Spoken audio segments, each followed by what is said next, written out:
BFM Business, BFM Crypto, les pros. Guillaume Sommerer.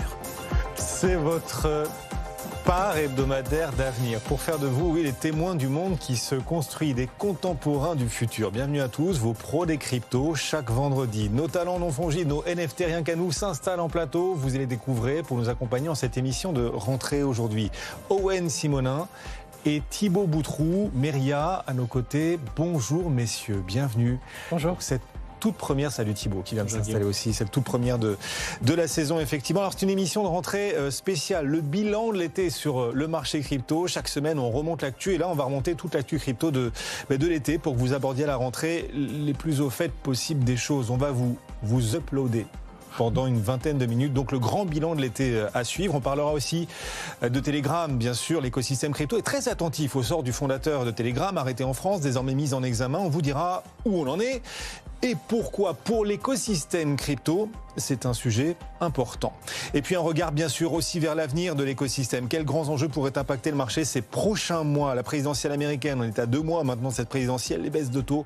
Tout ça est au menu aussi de votre première émission de cette nouvelle saison des pros des cryptos. Votre machine à concentrer l'essentiel. C'est parti. BFM Business, BFM Crypto, les pros.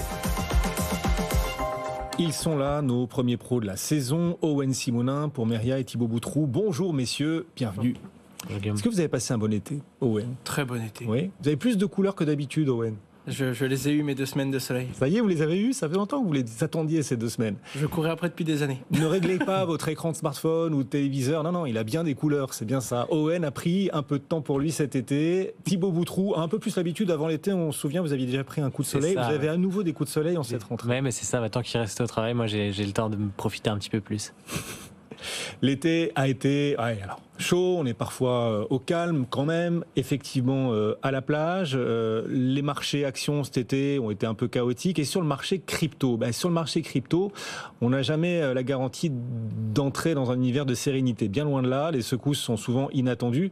Et elles ont perturbé ou pas l'été, effectivement, les secousses. Déjà, on s'en souvient, l'été avait quand même bien commencé, avec de bonnes nouvelles. On parlait ici, dans la dernière émission, du lancement des premiers ETF Ethereum. Il y avait aussi le remboursement des clients de Mt. Gox.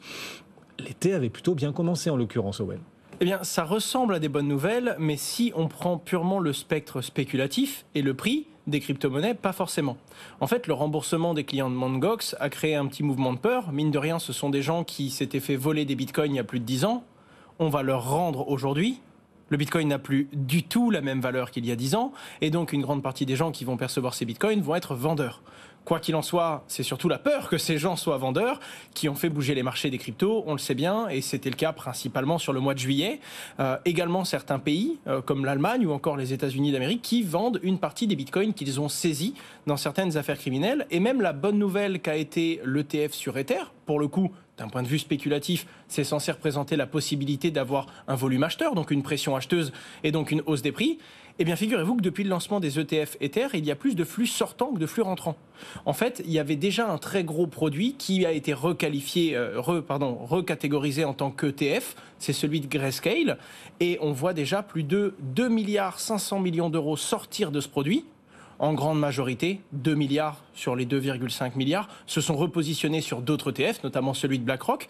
Mais il y a, si on regarde les flux entrants et les flux sortants, plus de 500 millions de dollars qui sortent des ETF Ether depuis le listing. Pour l'instant, les flux sont négatifs et il y a plus eu de pression vendeuse que de pression acheteuse. Et c'est ce qu'il va falloir regarder dans les mois à suivre pour voir une inversion de tendance quand on va commencer à se rendre compte qu'il y a, cette fois-ci, je l'espère, plus de flux entrants sur les terres que de flux sortants. Oui, il y a eu des grains de sable, donc c'est le cas de le dire, la plage, mais pas que, des grains de sable aussi pour l'écosystème crypto, effectivement, et des effets contre-intuitifs. Vous nous disiez, les ETF Ethereum, c'est une bonne nouvelle en soi, sauf que du coup, ça a entraîné sur Grayscale ce que vous venez de nous expliquer, et par ailleurs sur Mt. Gox, oui, c'est bien, les clients enfin remboursés, oui, mais ils risquent de vendre, et donc tout ça a pesé sur les cours. Et la rumeur, c'est quelque chose qui plaît et qui a particulièrement du goût dans le monde de la crypto, et donc ça ça amplifie vite un mouvement à la baisse comme à la hausse. On entame cette nouvelle saison, effectivement, avec en ce vendredi après-midi, on est rediffusé bien sûr le week-end et disponible sur toutes les plateformes, un Bitcoin sous les $60 000 et un Ethereum à $2523. Voilà où on en est. Pour en savoir plus quand même sur ces ETF Ethereum, les perspectives, les clients de Mt. Gox aussi peu à peu remboursés, vous pouvez vous référer aux précédentes émissions des Pros des Cryptos parce qu'on en avait aussi beaucoup parlé. Donc, bon, tout avait plutôt bien commencé cet été. Est-ce que vous vous souvenez néanmoins, messieurs, de ce que vous faisiez la nuit du 4 août ? Thibaut. Moi, je m'en souviens bien, parce que je dormais bien avant d'aller au JO, normalement le 5 août, et ma nuit a été assez courte et un petit peu perturbée. Les marchés financiers et l'écosystème crypto également ont été un petit peu secoués dans cette nuit du 4 au 5 août. Alors, l'origine de la secousse, elle vient du Japon, plus précisément de la Banque du Japon, qui a augmenté son taux de référence. Et ça a eu pour conséquence directe une baisse record, la deuxième baisse historique de l'indice boursier japonais, le Nikkei, qui a eu des répercussions en fait sur l'ensemble des marchés financiers internationaux. Le Nikkei a perdu 12%. C'est ça, 12,5% sur la journée. C'était la deuxième plus grosse baisse de l'histoire de l'indice. On attendait à ce que les États-Unis réagissent. Les États-Unis n'ont pas réagi. Du coup, ça a amplifié un petit peu le mouvement. Et donc, la crypto n'a pas été épargnée puisqu'il y a eu des gros mouvements durant cette nuit dans les cryptos qui ont été encore plus amplifiés parce qu'on a eu derrière les remboursements. Il y avait les remboursements de MT Gox qui étaient attendus, mais il y avait aussi les remboursements d'une autre plateforme qui était Genesis qui devait aussi rembourser ses clients. On avait plus d'1 milliard de remboursements qui ont été annoncés à ce moment-là. On a eu également une société qui était Jump qui est en pourparlers avec la SEC qui a déplacé des fonds crypto sur des plateformes d'exchange, plusieurs centaines de millions. Là aussi, c'est des soupçons de vente. Donc tout ça alimente un petit peu la rumeur et la panique. Et là, on se retrouve à avoir des centaines de millions de liquidations en moins de 24 heures. On est à un peu plus de 600 millions de liquidations en moins de 24 heures. Un Bitcoin qui est retombé à $52 000, un point qu'il n'avait pas atteint depuis un moment.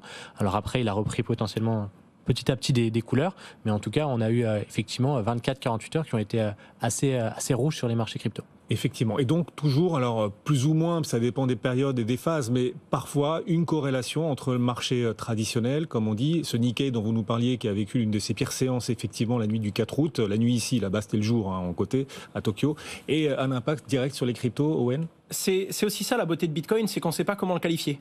Des fois, il est corrélé à la bourse, des fois, il est corrélé inversement au dollar américain, des fois, il est corrélé aux valeurs de la tech. Et des fois, il suit son petit bout de chemin, ou encore il va se corréler à l'or quand on considère pendant quelques semaines que c'est une valeur numérique et que c'est une valeur de refuge. Ça dépend. Ça dépend de plein de moments. C'est ce qui fait que c'est très dur d'anticiper les prochains mouvements de Bitcoin. Depuis peu de temps, il y a beaucoup plus de flux du monde institutionnel. Et donc, ces gens considèrent le Bitcoin comme un actif volatile. Quand ils ont besoin de liquidité sur d'autres produits, ils ont tendance à vendre les actifs volatiles de leur portefeuille. Et donc, quand il y a un mouvement d'ampleur qui fait peur, on voit des baisses records sur Bitcoin et on se demande est-ce qu'il n'est pas censé normalement être résilient et résister à ce genre de phase ? Eh bien, ça dépend du comportement et de la position et surtout du degré d'éducation des gens qui le détiennent. Et comme il y a beaucoup de nouveaux et des gros volumes entrants qui ne connaissent pas encore l'actif, pour beaucoup, c'est une valeur à liquider pour générer du cash quand on en a besoin ou quand les temps durs arrivent. La confiance, généralement, dans des mouvements de cette ampleur, c'est aussi une accumulation en fait de plein de petits phénomènes qui, mis bout à bout, amplifient aussi le phénomène et la réaction des marchés. La confiance des institutionnels, on pourra la mesurer par exemple quand la Fed va commencer à baisser ses taux, le monétaire sur lequel les institutionnels ont énormément de liquidités, qui rapporte beaucoup, puisque les taux des banques centrales sont encore assez élevés. Dès que ces taux vont commencer à baisser, le monétaire deviendra moins attractif. Et là, les institutionnels voudront placer cet argent présent aujourd'hui dans le monétaire ailleurs. Alors dans le marché action, on espère que ça ira sur les actions, mais j'imagine dans l'univers crypto, on espère que ça ira peut-être un peu sur les cryptos aussi. Tout à fait, et comme la hausse des taux d'intérêt directeurs a fait du mal aux crypto-monnaies et a fait baisser leur cours momentanément quand les annonces ont été faites, on s'attend naturellement à ce qu'une baisse de ces taux d'intérêt directeurs vienne créer le mouvement inverse, et tout comme ça apporterait de la liquidité sur les marchés à capitaux, pourquoi pas de l'argent qui reviendrait sur les crypto-monnaies. On va en parler un peu plus en détail encore dans la suite de l'émission. On poursuit cette spéciale rentrée, on revit l'été crypto pour être à la page, être bien préparé pour les prochains mois. L'été, il a aussi été marqué par, alors ça c'était vraiment il y a quelques jours à peine, l'arrestation de Pavel Durov en France, fondateur de Telegram. Ça fait énormément parler, bien sûr, à l'échelle mondiale. Et peut-être encore un peu plus dans l'écosystème crypto. Déjà, on en est où ? Et pourquoi l'écosystème crypto suit-il d'aussi près ce sujet, Owen ? Aujourd'hui, il a été libéré sous caution, 5 millions de dollars, mais il ne doit pas quitter le pays. Ce qu'il faut comprendre, c'est qu'il a été arrêté dans la soirée du 24 août, à l'aéroport Paris-Le Bourget. C'est ce qui fait qu'on en parle autant, notamment en France. Et ça a fait du bruit. Pourquoi ? Parce que c'est pas n'importe quel visage. C'est pour beaucoup, en tout cas, parce que c'est toujours une question de lecture, un visage de la liberté d'expression et des libertés numériques. En l'occurrence, il faisait partie de vContact, l'un des plus gros réseaux sociaux russes. En 2014, il a dû être exclu, il a dû quitter du coup ce réseau social pour la simple raison que il a refusé de censurer certaines prises de parole et de position qui étaient à l'opposition du pouvoir. Et donc, depuis ce moment-là, même en Russie, sur son réseau, il a refusé de censurer certains contenus. Ça lui a créé un certain visage, qu'il a d'ailleurs propulsé dans la création de Telegram, qui est aujourd'hui l'un des réseaux les plus utilisés dans le monde, et également, particulièrement, et c'est ce qui nous intéresse nous, dans le monde des crypto-monnaies. Alors naturellement, pour beaucoup, et notamment des personnalités publiques comme Edward Snowden, son arrestation est une honte, que ce soit pour la France ou que ce soit en considération de la liberté d'expression. En même temps, il ne connaît pas le fond du dossier. La justice fait son travail quand même. Très clairement. Et surtout, on n'en sait rien. C'est-à-dire qu'on a une lecture qui peut être que incomplète aujourd'hui. Et d'ailleurs, c'est par ça que je vais terminer. Mais on a également Elon Musk qui lance Free Parov. On a également certaines politiques américaines qui en ce moment se saisissent d'un peu tous les sujets pour essayer de les mettre dans leur poche et en tout cas dans leur discours. Ce qu'il faut vraiment comprendre là-dessus, c'est que premièrement, le dossier est complexe parce que il est de nationalité française, russe, mais également et plus récemment la nationalité des Émirats Arabes Unis, puisque Telegram est positionné à Dubaï. Donc ça peut créer un jeu très complexe, et c'est pour ça que je vous dis qu'on n'a probablement pas toutes les informations des discussions qui se passent. Et la deuxième chose, c'est que, en effet, Telegram est à charge. Apparemment, il n'y aurait pas suffisamment de modération, et ça permet donc des activités illicites. Les vraies grosses questions, c'est à quel point on doit en juger le créateur de l'outil pour certaines choses qui se passent sur le réseau. Et la deuxième lecture, c'est est-ce qu'on parle réellement d'un manque de modération, d'un refus de modération ou même d'une complicité de certaines activités illicites. Et ça, tant qu'on n'en a pas la réponse, eh bien, on ne sait pas quels chefs d'accusation sont légitimes ou non, et on ne sait pas à quel point c'est grave, et à quel point on va justement se ranger derrière cette liberté d'expression et cette, entre guillemets, censure, ou au contraire, un acte légitime de la justice qui ne devrait pas avoir autant de répercussions et autant de bruit sur les réseaux. Et la conséquence directe pour l'écosystème crypto sur le Toncoin, puisque l'annonce a affecté la crypto-monnaie Ton, qui pour beaucoup en fait est encore très assimilée au réseau social Telegram, bien que si elle a été effectivement fondée par Telegram, aujourd'hui elle est plus détenue et opérée par Telegram. C'est la communauté qui opère aujourd'hui le réseau, mais il y a eu 20% de baisse. Alors il a repris une partie de sa baisse aujourd'hui, mais il y a eu un impact direct et on a beaucoup d'investisseurs qui aujourd'hui attendent, alors que Ton était quand même un des réseaux qui avait un petit peu le vent en poupe ces dernières semaines, ces derniers mois. Donc il y a un impact aussi direct sur cette économie-là. Oui. Le procureur lui reproche au patron de Telegram, par exemple, de ne pas livrer à la justice française certains documents. Voilà. Que ce soit parce qu'ils ne peuvent pas, ou que ce soit parce qu'ils refusent. Et encore une fois, ce sont toutes ces petites nuances que nous n'avons pas qui vont faire la gravité du dossier et l'importance de ce sujet, quoi. Et vous avez manqué ou pas, nos pros des cryptos ? Ils sont là, ils sont de retour en cette rentrée. C'est votre machine à condenser le temps qui s'active à nouveau. Tout un été en 20 minutes. Et puis aussi notre regard, notre perspective vers l'avenir. Qu'est-ce qu'il va falloir désormais surveiller là ? Ça y est, on est chaud, on est à point, on est uploadé, on est au courant de toute l'actualité de l'été. Maintenant, on se projette vers demain. Qu'est-ce qui marquera l'écosystème crypto ? Qu'est-ce que vous allez suivre ? Thibaut ? Alors déjà, il y a forcément les élections américaines. Pour faire une rétrospective déjà de ce qui s'est passé pendant l'été, on a d'abord eu Donald Trump qui a continué un petit peu ses déclarations plutôt favorables à l'écosystème crypto, en se positionnant comme un fervent défenseur de cet écosystème-là. Avec la petite nouveauté, c'est des déclarations aussi beaucoup plus concrètes, comme le fait de vouloir licencier Gary Gensler dès le premier jour de son mandat s'il était élu. Voilà, pas mal de petites choses comme ça. Il soutient également son fils qui est en train de porter un projet crypto, c'est mignon. Apparemment. C'est mignon. C'est mignon, oui. Je ne sais pas si c'est mignon, mais en tout cas, ça fait pas mal de... C'est mignon. Ça lui permet en tout cas d'alimenter son propos. La petite nouveauté aussi, c'est le retrait quand même de Biden de la campagne qui laisse place à Kamala Harris. Et ça rebat un petit peu les cartes puisque côté démocrate, ça permet d'ajuster un petit peu la stratégie côté crypto. Elle arrive avec un regard qui est beaucoup plus lissé sur les cryptos avec des nouvelles propositions. Et là où Biden était très étiqueté anti-crypto, Harris n'a pas forcément la même vision là-dessus, donc forcément ça rebat un petit peu les cartes. Et il y a aussi beaucoup d'acteurs crypto qui se sont soulevés en disant attention, attention à toutes ces déclarations. Il y a notamment Vitalik Buterin qui a fait un papier sur ça, Arthur Hayes aussi qui est très écouté dans l'écosystème côté américain, qui ont dit attention parce qu'il y a beaucoup de déclarations qui sont des déclarations politiques, mais à quel point c'est des promesses qui vont être tenues ou pas, on ne le sait pas. Donald Trump a récupéré aussi des soutiens de Kennedy, un vice-président qui est plutôt le colistier, qui est plutôt pro-crypto, Vance qui détient aussi pas mal de crypto dans son portefeuille. Donc voilà, on va continuer à alimenter l'actualité avec ces sujets crypto, mais c'est certain que ça va être un des catalyseurs ou pas du marché crypto. Mais c'est vrai qu'il y avait des doutes sur la sincérité. Alors, il y en a toujours, bien sûr, des deux candidats, aussi de Joe Biden. La Kamala Harris, depuis qu'elle est la nouvelle candidate démocrate, a quand même assez rapidement choisi de se positionner, plus ou moins sincèrement, ça on verra, mais en tout cas, elle a voulu communiquer très vite. Ça leur a permis d'ajuster la stratégie. Et d'ailleurs, pour appuyer les doutes émis par notamment Vitalik Buterin et Arthur Hayes, c'est que sur les dernières prises de parole de Trump, alors il y a eu ce space avec Elon Musk qui a été très médiatisé et la crypto était la grande absente du débat. Il a également publié quelque chose avec ses 20 engagements principaux pour la campagne, où là, pareil, il n'y a aucune mention qui est faite aux crypto, donc ça a un petit peu déçu l'écosystème, donc il va falloir suivre ça de près. Alors on va prendre l'avion, on va se rapprocher des États-Unis et aller à Biarritz. Bah oui, c'est entre Paris et les États-Unis, Biarritz. C'est un peu plus proche de Paris, mais bon, c'est quand même dans la bonne direction. Surfing Bitcoin qui bat son plein en ce moment. Notre envoyé spécial Amaury de Tonquédec y est sur place, donc sur la côte basque. L'écosystème crypto et le monde entier a donc les yeux rivés, Amaury, sur l'élection américaine. Mais est-ce que l'élection d'un candidat en particulier pourrait changer la donne pour les cryptos à l'échelle mondiale? Vous êtes Amaury avec Yorick de Montbine, conseiller référendaire à la Cour des comptes. BFM Business, BFM Crypto, les pros. Bonjour Guillaume, bonjour à tous. On est à Biarritz, la capitale européenne du Bitcoin pendant 3 jours, à Surfing Bitcoin. Et pour l'occasion, voilà, j'ai vraiment une question importante à poser à Yorick de Montbine. Yorick, merci d'être avec nous. On a la présidentielle américaine qui arrive au mois de novembre. Tout le monde en parle, tout le monde dit que ça va influencer l'écosystème crypto de manière globale. Mais moi, j'ai une question pour commencer. Est-ce que ça va vraiment changer quelque chose, que ce soit Donald Trump ou alors Kamala Harris qui passe?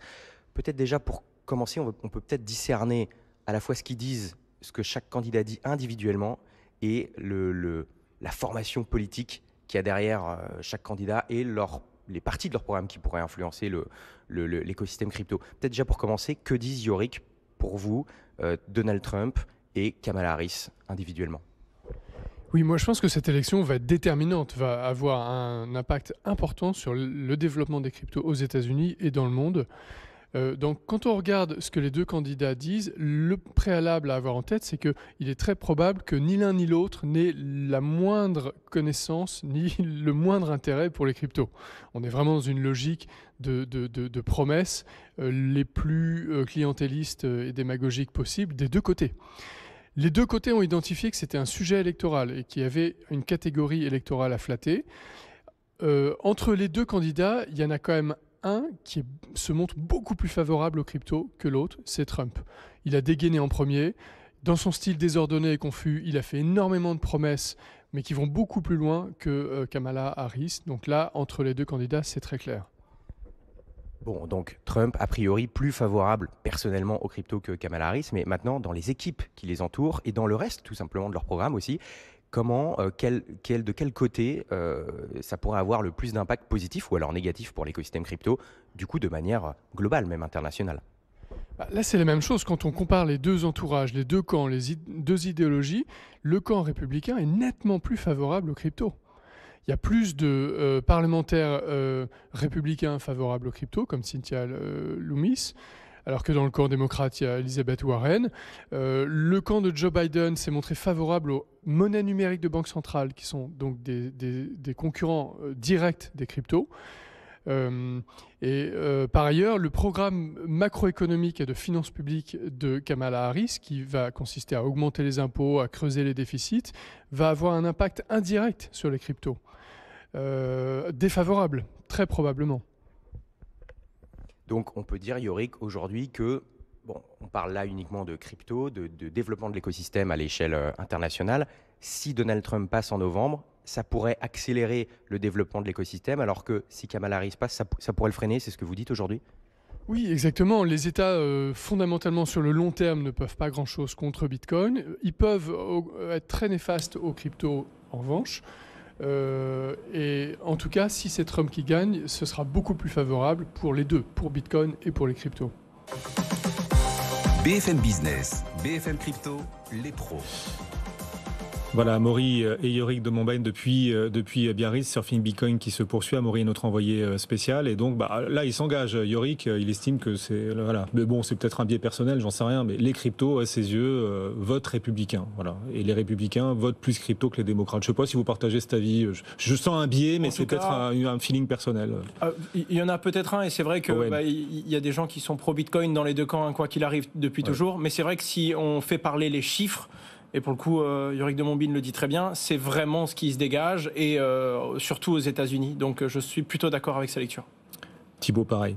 Vous n'allez pas contredire le chef, hein, Thibaut? Non, mais la tendance va de ce sens-là, mais ce qui est intéressant, c'est surtout de voir que quoi qu'il arrive, il y a des partisans dans les deux cas. Donc, ce qui va changer, en fait, si c'est l'un ou l'autre, c'est plutôt l'échelle de temps à laquelle Bitcoin va prendre de la place, mais dans tous les cas, il prendra de la place. Présidentielle américaine le 5 novembre prochain, et on vous fait vivre la campagne au quotidien, d'ailleurs, sur BFM Business, chaque jour. Voilà, au quotidien, véritablement. D'autres points à regarder, d'autres grands enjeux qu'il ne faudra pas rater dans les prochains mois pour l'écosystème crypto, Owen? On doit revenir sur les taux d'intérêt directeurs parce que c'est ce qui est regardé, c'est ce qui est très discuté. Paradoxalement, on a quand même eu un été qui était relativement calme. Hein. Quand on dit sell in May, go away, il y a beaucoup de volume en moins l'été. Les gens regardent moins les crypto-monnaies. Alors comme c'est un marché volatile, on peut avoir des grosses surprises dans un sens ou dans l'autre. Mais là, dans les grosses dates et dans les gros points qui sont attendus, il y a principalement ces taux d'intérêt directeurs. En tout cas, si on regarde et si on conserve le point de vue de la spéculation, c'est ce qui avait bien pénalisé le prix des crypto-monnaies et c'est ce qui est donc attendu puisqu'il y a les premières baisses attendues dès septembre, si je ne dis pas de bêtises, aux États-Unis qui pourraient driver le marché des cryptos et offrir un peu de vert sur CoinMarketCap. Effectivement, 18 septembre, la décision de la Réserve fédérale américaine. On a des chiffres d'inflation d'ailleurs aujourd'hui, le PCE que suit très près la Fed qui est encourageant, hein, qui marque une inflation qui continue de ralentir, qui plaide dans le sens d'une première d'ailleurs pour la Fed, première baisse de taux là dès ce mois de septembre. Le marché en espère plusieurs autres d'ailleurs d'ici la fin de l'année. Peut-être que le marché est un peu optimiste. On verra, on suit ça bien sûr. D'autres points à suivre en cette rentrée, Thibaut? Ce qui est intéressant, c'est de voir que pendant ce calme-là, en fait, ceux qui profitent un petit peu de la calmie, c'est les acteurs institutionnels et les gros détenteurs de Bitcoin, qu'on appelle les whales, qui continuent en fait d'accumuler un petit peu au profit du particulier, puisque là où les particuliers ont un petit peu de mal à trouver leur place sur le marché, les gros investisseurs ont profiter finalement des petits épiphénomènes pour recharger. Et on a beaucoup de nouveautés côté institutionnel qui n'ont pas fait forcément beaucoup de bruit. Et par exemple, en France, aujourd'hui, il y a un groupe qui permet aujourd'hui d'investir du Bitcoin directement dans un plan d'épargne retraite. On a des États américains qui mettent du Bitcoin dans leur réserve. On a aussi une sénatrice qui propose pour que la Réserve fédérale américaine ajoute du Bitcoin. Donc il y a pas mal de petites news comme ça. La plus grosse banque brésilienne aussi qui permet à ses clients aujourd'hui de s'exposer à Bitcoin et à Ether. Donc plein de petites news comme ça qui passent quasiment inaperçues, mais qui sont quand même des signaux plutôt positifs. Aurore Laluc n'est pas encore favorable au Bitcoin. On n'en est pas encore là. Non, on n'en est pas encore là. Il va falloir travailler encore quelques années. Députée européenne engagée, elle, pour le coup, contre l'écosystème crypto. Mais c'est bien, c'est ce qui crée aussi du débat, en l'occurrence. Merci, messieurs. La première des pros des cryptos, une émission spéciale rentrée. Je pense qu'on est bien uploadé là. 100% uploading. On est à jour. On est à jour. Et on est prêt pour affronter les grands enjeux que vous nous ferez vivre semaine après semaine. Merci beaucoup. Thibaut Boutroux et Owen Simonin pour Meria. La chaîne Asher aussi, votre chaîne YouTube. On est à combien d'abonnés? Je le savais. Un peu plus de 680. On est à 682 000. Ah, ça monte, hein. Ça monte, effectivement. C'est 700. Hein. Effectivement. C'est presque autant que le nombre de spectateurs aux Jeux Olympiques. Pas complètement encore. Non, pas complètement. Continuez un petit peu. Merci, messieurs. Et on peut vous suivre, bien sûr, retrouver en replay tout au long du week-end cette première de la saison des pros des cryptos. Bon week-end à tous.